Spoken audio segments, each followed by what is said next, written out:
Hi everybody, Beanmeister22 here, and today on Lazy Chef Cooking, we're going to do something kind of cool.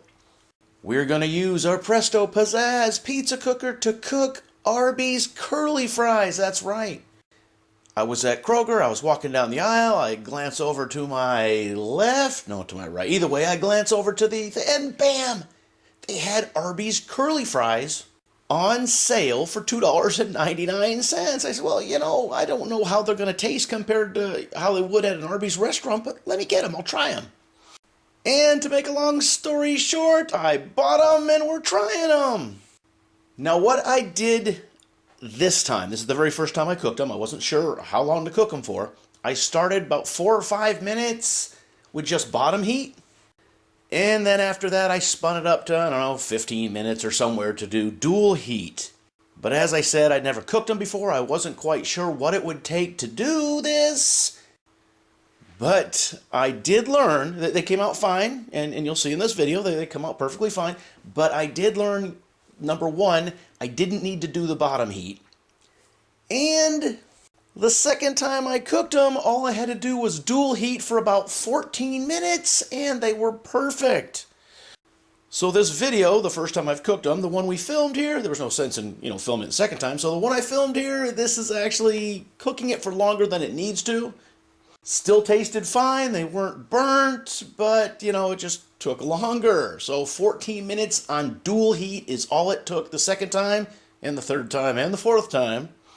And when it comes to lazy chef cooking, not only do you want it to be easy and simple, simple to cook, simple to clean up, but you want it to be, as quick as possible too. So in theory, we were able to shave 5, 6, 7 minutes or so off of the time you see here to our real life cooking. So yeah, got it kind of dialed in. And remember, we've talked about this before, the little cooking book or instruction manual that comes with a Presto Pizzazz Plus gives you estimated times. And then they have that quirky little disclaimer that says cooking times may vary depending on the voltage in your house. Well, voltage in your house, I'm guessing they mean depending on what country you're in.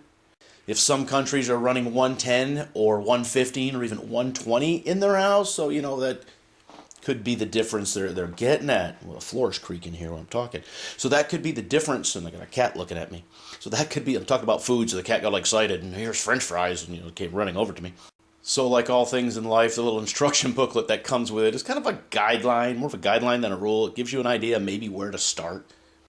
But so far, for any of the frozen foods we've cooked, whether it was the taquitos, the rolled tacos, the egg rolls, the pot stickers, the tater tots, the French fries, these, we've pretty much been able to get it down to about 14 or 15 minutes, 14 to 16 minutes, dual heat and cooking, and then bam, they're done. And they are good, and they are quick, and the cleanup is quick, and I'm lazy, and all right, enjoy the video.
right, so what do you think? Did you ever seen one of these? Did you ever think you could cook other things than pizza on one of these? Because really it is very simple. The cleanup's easy, the cooking's easy, and if you're lazy, this is the thing for you. All right, so leave your comments in the comment section. As always, thanks for watching. Hey, and if you're going to be lazy, there's nothing wrong with it. Just embrace it. Thanks for watching. These look like glasses.